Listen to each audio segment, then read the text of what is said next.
خودکش حملہ ہوا ہے اور وہ چینیوں کی گاڑی میں 6 لوگ مارے گئے ہیں. ان کا ڈرائیور پاکستانی تھا، باقی انجینئر. تو داسو ڈیم کے آس پاس جو شانگلہ کا علاقہ ہے، بشام کے پاس، وہاں پہ یہ واقعہ ہوا ہے. اور پھر اس کے لیے مطلب یہ کہ وزیر اعظم شہباز شریف کو بھی اس کی مذمت کرنی پڑی، اور وزیر داخلہ نے بھی غالباً ملاقات کی چینی سفیر کے ساتھ. تو یہ دونوں جگہوں میں جو ہم نے کل بات کی تھی کے پی اور بلوچستان کے بگڑتے حالات کے اوپر، تو ایک واقعہ کے پی میں ہوا، کوہستان کے علاقے میں، جہاں پہ چینیوں کی گاڑی کو نشانہ بنایا گیا خودکش، بظاہر تو یہ لوگ کہتے ہیں خودکش بمبار سے، اور وہاں پہ ہلاکتیں ہوئی انجینئرز کی غالباً. اور دوسرا حملہ جو ہے تو تربت کا جو بات کی کہ وہاں پہ نیول بیس پہ حملہ ہوا اور 3 اطراف سے ہوا. یہاں پہ جو مجید بریگیڈ کے نام سے جانا جاتا ہے، ایک تو ہے BLA بلوچستان لبریشن آرمی ہے، اور ایک مجید بریگیڈ کے نام سے جانا جاتا ہے. انہوں نے 3 اطراف سے حملہ کیا، اور آخری وقت جب میں نے خبریں دیکھی تو مطلب مزاحمت جاری تھی دونوں طرفین سے. تو یہ دونوں بہت خطرناک انڈیکیشنز ہیں. ہم نے جو کل بات کی انہی حالات کے اوپر بات کی، اور یہ تیزی سے بگڑتے ہوئے حالات ہیں.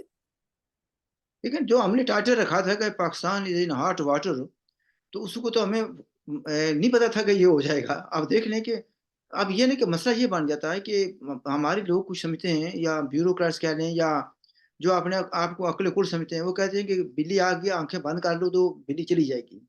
وہ خطرہ سامنے نظر آ رہا ہے، ہر آدمی کو نظر آ رہا ہے، لیکن کیا ان لوگوں کو سمجھ نہیں آ رہی، یا وہ آنکھیں بند کر لی ہم نے؟ وجہ کیا ہے؟ ڈاکٹر صاحب جو کل بھی ہم نے بات کی تھی، ان سائڈ جابز بہت زیادہ ہوتی ہیں، ان سائڈ اندرونی اندر ان کے ایلیمنٹس بہت سے ایسے موجود ہیں جو کہ یہ کارروائیاں کرتے ہیں. یہ عوام کے اوپر الزام لگانا یا عام آدمی کے اوپر دہشت گرد کہنا، دونوں طرفین ایک دوسرے کو دہشت گرد کہتے ہیں. دونوں ہی ایک دوسرے کے اوپر اٹیک کریں. جو آپ نے نشاندہی کی کل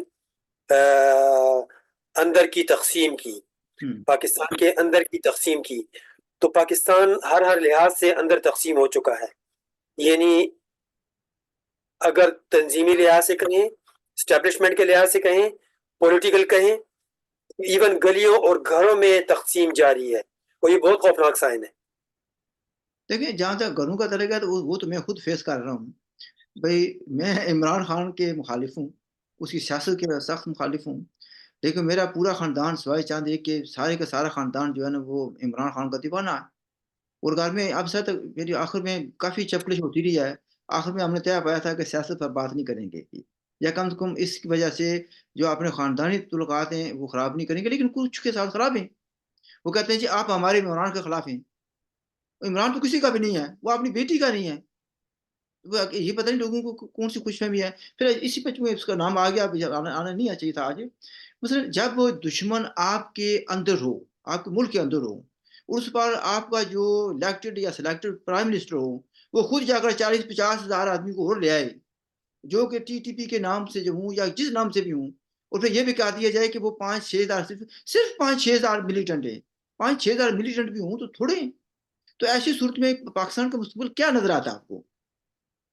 دیکھیے ڈاکٹر صاحب، سب سے پہلی بات یہ ہے نا کہ عمران کے متعلق تو زیادہ بات تو میں نہیں کرنا چاہوں گا.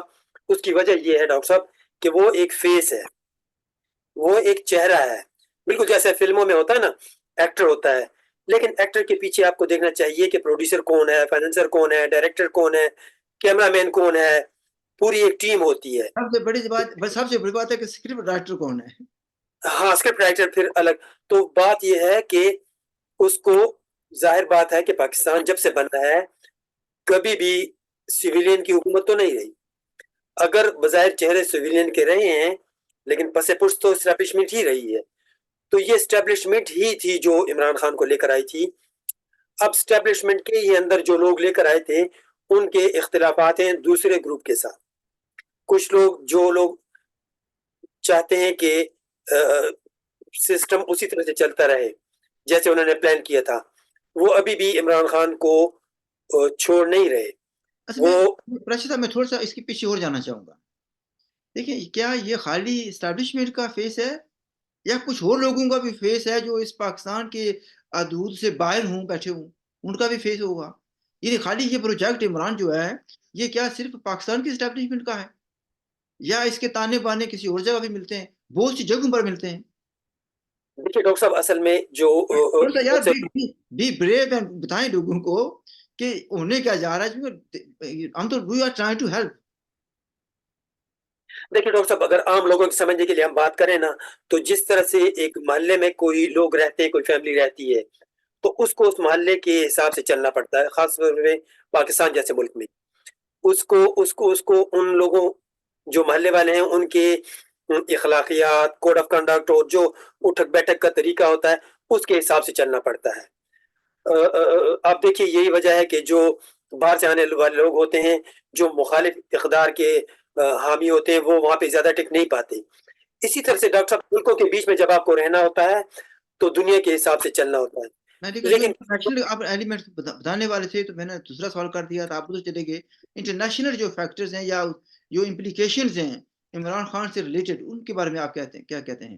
تو اسی طرف میں آ رہا تھا کہ ڈاکٹر صاحب کچھ لوگ جو ہے تو وہ بہت ہی زیادہ دوسروں کے زیر اثر آ جاتے ہیں.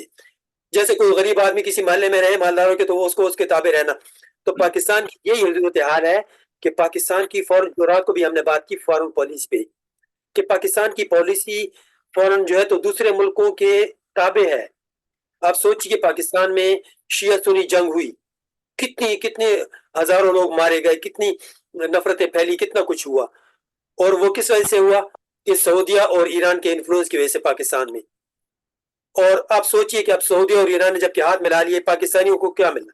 پاکستانی کہاں ٹھہرے ہیں؟ شیعہ کہاں ہیں اور سنی کہاں ہیں؟ اسی طرح سے جو داعش کی جو افغانستان میں جو جنگ لڑی گئی اسلام اور کفر کا کہہ کے افغانیوں کو مروایا گیا. جنگ تھی بیسیکلی کمیونزم اور کیپٹلزم کی، یا دوسرے لفظوں میں روس اور امریکہ کی جنگ تھی، کولڈ وار. اور پاکسی بنا پاکستان، اور اس جنگ کو سپورٹ کس نے کیا؟ پاکستان نے کیا، پاکستان کے اندر سے سپورٹ کیا گیا. پھر اس کے بعد دوبارہ جنگ ہوئی اور وہ بھی جنگ مسلط ہوئی افغانستان کے اوپر. اب آپ سوچئے کہ 9/11 میں تو کوئی بھی افغانی نہیں تھا، کوئی بھی پاکستانی نہیں تھا، تو پھر افغانستان پہ حملہ کیسا؟ بغیر کسی ثبوت کے، وہ تو سارے عربی تھے. تو بات یہ ہے کہ وہاں پہ پھر حملہ ہوا اور پاکستان کو بزور بندوق کہا گیا کہ آپ ہمارے ساتھ ہیں کہ ہمارے خلاف ہیں، ہم آپ کو پتھر کے دور میں بھیج دیں گے. ٹھیک ہے، لیکن آپ اس سوال کا جواب نہیں دے رہے نا. کیا عمران خان کے جو رابطے ہیں یا کن لوگوں کا یہ فیس ہے؟ کیا صرف پاکستانی اسٹیبلشمنٹ کا، یا مڈل ایسٹ میں بھی کچھ لوگ ہیں، یا پڑوس میں ہیں، یا اٹلانٹک کے اس پار ہیں لوگ؟ کیا بات ہے؟ دیکھیے ڈاکٹر صاحب اس کے لیے آپ کو ڈاکٹر اسرار احمد کا بیان دیکھیں، مولانا فضل الرحمان کا بیان دیکھیں. مولانا فضل الرحمان نے کہا کہ کسی ایک موقع پہ انہوں نے مبین طور پر یہ بیان دیا ہوا ہے کہ ہم جارج بش، ایک تو یہ جارج بش جونیئر تھا جو ابھی ریسنٹلی تھا، اس سے پہلے جارج بش سینئر تھا. صاحب سے جو کراچی والے، ان کا نام آپ بھول گئے، جن میں بہت پہلے لکھا تھا یہ حکیم سعید کی بھی بات کرو، حکیم سعید دیا گیا تھا. اور ڈاکٹر اسرار احمد نے کہا کہ جارج بش سینئر نے کہا کہ عمران کے متعلق کہا کہ یہ ہمارا لونڈا ہے. یہ ورڈنگ تھے کوٹ اینڈ کوٹ میں مولانا فضل الرحمان کی. اور پھر اس کا خیال رکھیں. اور پھر یہ بھی تھا کہ زرداری صاحب کو اور محترمہ بینظیر بھٹو کو بھی یہ کہا گیا تھا بھی یہ ہمارا آدمی ہے تو اس کا خیال رکھیں. بالکل. تو ڈاکٹر صاحب جب ایسے لوگ وزیر اعظم بن جائیں تو وہ بظاہر تو وہ کٹ پتلی ہوتے ہیں، لیکن ان کی آڑ لیتے ہوئے انتظامیہ میں جو لوگ ہیں جو اسپیشلی ملک دشمن قوتیں ہیں وہ اپنا ایجنڈا لگاتی ہیں. اور اس کے حساب سے آپ سوچئے کہ صرف ایک جگہ نہیں کہ پرائم منسٹر یا گورنمنٹ میں، آپ دیکھیں جوڈیشری میں کیا ہوا. ثاقب نثار کو دیکھیں، کھوسا کو دیکھیں، بندیال کو دیکھیں، یہ کیا سلسلہ چل رہا تھا. اب جو کالک وہ جو چھوڑ کے گھر گئے تھے سپریم کورٹ کے چہرے پہ لگی ہوئی، وہ کالک وہاں سے قاضی فاضی سے صاف کر کے واپس ان کے چہروں پہ لگا رہے ہیں. تو کیا ہونا تو یہ چاہیے کہ ان ججز کو بھی پکڑ کے گھسیٹ کے لانا چاہیے اور ان کے اوپر ان سے پوچھ ہونی چاہیے کہ جو فیصلے انہوں نے کیے. نواز شریف کو ڈسکوالیفائی کرنے کا جو فیصلہ کیا، تھوڑا سا کہتے ہیں، میں اس میں پوچھ یہ رہا تھا کہ جب 40-50 ہزار آدمی جن کو بندوق چلانا بھی آتی ہو، وہ کہتے ہیں جی ان کے پاس اسلحہ نہیں ہے، وہ اسلحہ تو مل جاتا ہے. تو جب 40-50 ہزار آدمی جو آپ کا کمیونٹی کا ایک حصہ بن گیا تو ان کے ساتھ آپ کیسے لڑائی لڑ سکتے ہیں؟ میں یہ پوچھنا چاہتا تھا کہ پھر اچھا ڈاکٹر صاحب، میں آپ کو اس کی ایک اور وجہ بتاؤں، ذرا سنیے. ابھی آپ کو پتا ہوگا کہ پچھلے دنوں پاکستان آرمی سے لوگ نکالے گئے ہیں، افغانی تھے. آرمی سے لوگ نکالے گئے جو افغانی تھے. وہ افغانی افغانی پاکستان کا فوج میں شامل کیسے ہوئے؟ بات تو یہ ہے، پورا پروسیس، اور چھوٹے نہیں بڑے رینک پہ لوگ تھے. اچھا، پھر دوسری بات یہ ہے، یہ جو ہم اندر صفوں کی بات کرتے ہیں وہ اس طرح سے ہے. اور دوسری بات یہ ہے کہ آپ دیکھیے کہ پارلیمنٹ میں ہر جگہ ان کے لوگ موجود ہیں. اور یہ ضروری نہیں ڈاکٹر صاحب کہ افغانی ہی ہوں. نظریاتی طور پہ جو لوگ ان سے ملے ہوئے ہیں ان کی اگر بات کریں، آپ سوچئے کہ یہ جو نادیدہ ہاتھ ہیں وہاں پہ وہ لوگ موجود ہیں، ان کی موجودگی ہے. مطلب 5,000 یا 50,000 لوگوں کو ایسے اٹھا کے تو یہاں پہ نہیں لیا ہے. یہ تو بیسیکلی وہ مائنڈ سیٹ تھا. آپ سوچئے جو یہاں سے چلے گئے تھے افغانستان، کچھ وہاں سے اور بھی ان کے ساتھ مل کے آئے واپس اور ان کو سیٹل کیا گیا. تو یہ لوگ تو ان کی جڑوں میں بیٹھ گئے ہیں. وہ ایسے عام لوگ نہیں ہیں. طالبان سے یہ مطلب بات یہ کیسی ہے، اس کو ہم تو تاثر ہوتا ہے کہ ایک مخصوص علاقے کے رہنے والے لوگ ہیں. عام طور پر کہا تھا کہ پختون ہے یا وغیرہ وغیرہ. لیکن آج کل بات یہ بھی ہو رہی ہے کہ پنجابی طالبان، آپ میری بات سمجھ کے اس کو آگے چلائیں آپ. دیکھیے ڈاکٹر صاحب، میں آپ کو ایک بات بتاؤں. یہ تو جو وہ منظور پشتین وغیرہ پٹھان بات کرتے ہیں، پی ٹی ایم والے، پاک پشتون تحفظ موومنٹ والے، اور بلکہ پچھلے دنوں ایک پروگرام بھی کیا تھا حامد میر نے، جیو کے حامد میر نے پروگرام کیا تھا. ڈاکٹر صاحب، یہ جو پنجابی طالبان کا ٹانٹا ہے اس کے اوپر کچھ کڑیاں وہ لوگ ایسے ملاتے ہیں کہ یہ دراصل سفید یونیفارم میں، سفید کپڑوں میں، بغیر یونیفارم کے فوج ہی ہوتی ہے، انہی کے کارندے ہوتے ہیں. اب مثلا جو حامد میر نے پروگرام کیا اس میں اس نے بتایا صرف ایک علاقہ، بہادر خیل غالباً اس کا نام ہے، ایک گاؤں، وہاں سے کوپر نکل رہا ہے. اس کوپر کی مالیت اس نے اپنے پروگرام میں بتایا کہ 6,000 بلین ڈالرز ہے. پاکستان کو جو آئی ایم ایف کی قسط ملتی ہے اسے کمپیریزن کریں، وہ صرف 4 بلین کی ہوتی ہے.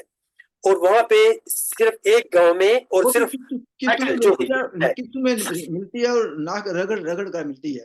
تو آپ تو کہہ رہے ہیں کہ کتنا بتایا آپ نے؟ 6,000 6,000 بلین ڈالرز کی. یہ اس نے اپنے پروگرام میں کہا ہوا، آپ پروگرام دیکھ سکتے ہیں. اور وہ مطلب سائٹ کے اوپر جا کے اس نے پروگرام کیا ہے، اور وہاں پہ ان لوگوں سے پوچھا ہے کہ آپ کا تعلق کہاں سے ہے. تو کوئی پنجاب سے تھا، کوئی سندھ سے تھا. مقامی لوگوں کو بہت زیادہ ہوا تو چند ایک لوگوں کو ڈرائیور کی جاب ملی ہوئی تھی. تو آپ سوچئے کہ وہ کوپر صاف ہو کے کہاں جا رہا ہے اور اس کی آمدنی کہاں جا رہی ہے. یہ میں نے آپ کو صرف ایک میٹل کی بات کی، 6,000 بلین ڈالرز کے کان کی بات کی، اور خوب گہرائی میں کان کھودی گئی تھی. آپ اس کو دیکھ سکتے ہیں، یوٹیوب کے اوپر بھی دیکھ سکتے ہیں. اور وہ حامد میر نے اس کے اوپر پروگرام کیا، غالباً 1.5 گھنٹہ کا پروگرام ہے، آپ دیکھ سکتے ہیں. تو یہ پنجابی طالبان کی جو بات کی، تو یہ وہاں پہ ایسی خوف و حراست کی فضا پھیلائی جاتی ہے، خوف و ہراس کی فضا، کہ لوگوں کو سچ جھوٹ کی سمجھ نہیں آتی. یہ پنجابی طالبان ہیں، کیونکہ جب طالبان کہہ کے وہ فائٹ ہوتی ہے اور مارے جاتے ہیں تو پتہ چلتا ہے تو پنجابی سپیکنگ ہے، یا جو کو پکڑے جاتے ہیں تو وہ کہتے ہیں ہم پنجابی طالبان ہیں. تو یہ ڈاکٹر صاحب ایسی کوئی صورتحال بنی ہوئی ہے گمبھیر سی کہ آپ کو سمجھ نہیں آئے گی معاملات کی کہ حالات کس طرف جا رہے ہیں. اچھا چلیں ایک تھوڑی سی آخر میں یہ بتاتے ہیں. یہ جو کہا جاتا ہے کہ نارتھ وزیرستان میں گل بہادر کی ٹیم نے جو حملہ کیا تھا، جس میں ایک لیفٹیننٹ کرنل، ایک کیپٹن صاحب اور 5 دوسرے جو ہے نا فوجی شہید ہوئے، اس کے بارے میں کوئی تفصیل جو ہے نا سامنے نہیں آ رہی، کنٹرڈکشنز ہیں. تو آپ کی کیا انڈرسٹینڈنگ ہے، وہ کیسے ہوا؟ بھی کیا دھماکہ ہوا، یا گاڑی ٹکرائی گئی، یا ٹرک ٹکرایا گیا، یہ کیا ہوا کیا ہے؟ دیکھیے ڈاکٹر صاحب، پہلی بات تو یہ ہے کہ گل بہادر ان کا اپنا آدمی تھا. گل بہادر پاکستانی فوج کا اپنا آدمی تھا، جو کہ اس کو پوری سپورٹ حاصل تھی اسٹیبلشمنٹ کی. اور گڈ طالبان بیڈ طالبان جو ہم سنتے آئے ہیں تو وہ گڈ میں سے تھا. اب کیا گل بہادر اس وقت طالبان تھا، وہ گڈ طالبان میں سے تھا. تو اب سوچنے کی بات یہ ہے کہ کیا ایسا ہوا کہ یہ گڈ طالبان بیڈ بن گیا. کیونکہ یہ لوگ تو عادی ہیں اسٹیبلشمنٹ میں، تو اکثر یہ فرینکنسٹائن اس طرح سے وہ مونسٹر بناتے ہیں، جیسے عمران نیازی کو بنایا، ایسے گل بہادر کو، تو وہ گل بہادر ان کے مخالف ہو گیا اور وہ چلا گیا افغانستان، اور اب افغانستان سے وہاں سے حملے ہوتے ہیں۔ جو جس حملے کا آپ نے پوچھا، سننے میں آیا ہے کہ ایک پورا ٹرک بارود سے بھرا ہوا بلڈنگ سے ٹکرایا، جو فورٹ تھا کینٹونمنٹ میں، میران شاہ، سوری میر علی تھا، میران شاہ نے میر علی کینٹونمنٹ میں جا کے وہ جہاں ٹرک ٹکرایا اس چیک پوسٹ سے یا جو بھی ان کا قلعہ وغیرہ تھا، تو وہ اڑا دیا، انہوں نے گرا دیا، تو اس کے اندر بھی بہت سے لوگ مارے گئے۔ پھر بلڈنگ جو ہے نا وہ یعنی دوسرے نسخوں میں ان بڑے لوگوں کی تھی نا، جس میں سیکیورٹی والے بھی تھے، ایجنسیز کے لوگ بھی تھے، آرمی والے بھی تھے۔ بالکل تو اس کے بعد پھر کیا ہوا بھائی؟ کہتے ہیں پھر یہ بھی کہتے ہیں نا کہ جو میں نے پڑھا وہ کہتے ہیں یہ دہشت گردوں کو جہنم میں جہنم رسید کر دیا گیا۔ تو کیا بلڈنگ پر حملہ ہونے کے بعد جہنم رسید کیا گیا؟ تو وہاں پر کیا بھی سارے لوگ کتنے لوگ تھے تو کتنے 7 تو شہید ہو گئے، تو باقی لوگ پھر جو ہے نا کیا باہر سے کوئی ہیلپ آئی یا وہ کچھ حصہ بچ گیا بلڈنگ کا؟ میں تو جانتا نہیں اس علاقے کو نا۔ اصل میں ڈاکٹر صاحب مجھے تو یقین نہیں کہ ان لوگوں کو جنت اور جہنم کا کانسیپٹ کلیئر ہے یا کہ نہیں۔ یہ جہنم لفظ غصے میں یوز کرتے گویا مار دیا، ورنہ یہ بات تو ڈیبیٹیبل ہے کہ آیا جنت میں کون گیا اور جہنم میں کون گیا۔ وہ تو دعویٰ کرتے ہیں اسلامی نظام لانے کا اور شریعہ لانے کا، تو چلے سمجھ تو آتی ہے۔ یہ دعویٰ کرتے ہیں جہاد فی سبیل اللہ کا پہلے کرتے تھے، تو بعد میں انکشاف ہو گئی تو نخا لیتے ہیں فی سبیل اللہ جہاد کیسا ہوا۔ اور پھر کلیش آف آئیڈیالوجی کہہ لیں یا کلیش آف ویژن کہہ رہے ہیں، کچھ بھی کہہ لیں، وہ کس بات پہ ہے؟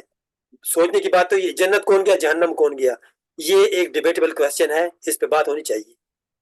اچھا چلیں اس پر بڑا ڈبیٹ، کیونکہ میرے خیال میں نے کل جو ٹائٹل لگایا تھا کہ پاکستان از ان ہاٹ واٹر، تو لیکن اگر تھوڑا سا اور آگے چلے گئے تو Aijaz Paracha and Shabbir Chaudhry will be in hot water as well, ٹھیک ہے؟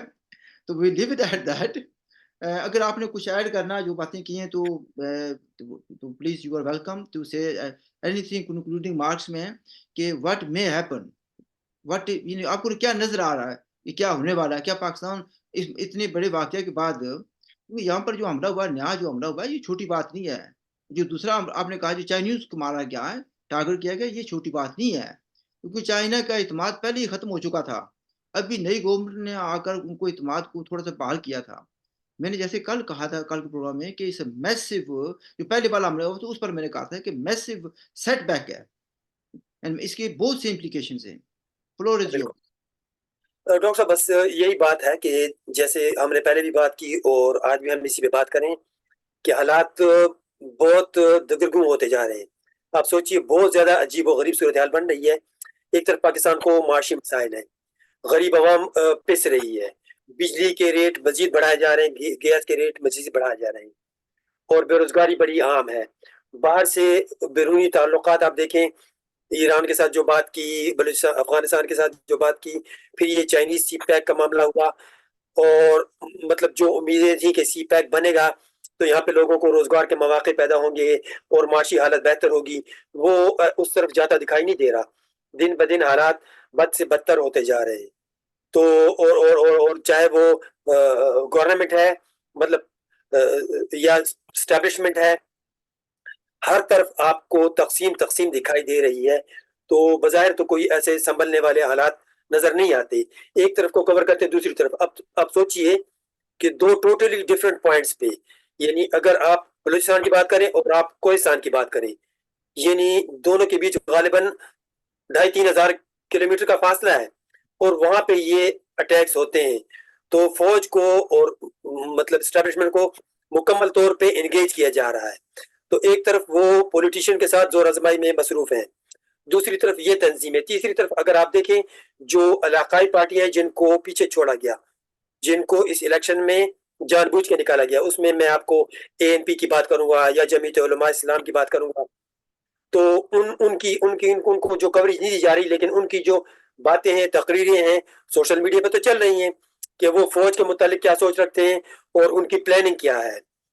تو آپ کو مطلب آپ کو سمجھ نہیں آئے گی کہ پاکستان کے مسائل کا حل کیسے ہو سکتا ہے۔ ناظرین آپ نے یہ بات جو پروسیس صاحب نے بات کی ہے اس پر ذرا غور کریں. وہ کہتے ہیں کہ حالات سنبھلنے والے نہیں ہیں. تھوڑے کو بہت سمجھ لیں کہ وی گو انٹو دس. حالات ابھی سنبھلنے والے نہیں ہیں وچ مینس کہ حالات ابھی مزید خراب ہوں گے. ہم دعا کرتے ہیں کہ اللہ پاک بہتری کرے، لیکن اس میں صرف دعا سے کام نہیں چلے گا. جس کو اسٹیبلشمنٹ کہتے ہیں and those people who are ruling Pakistan, ان کو بھی آنکھیں کھولنے کی ضرورت ہے and take appropriate steps to resolve these issues. We leave it at that.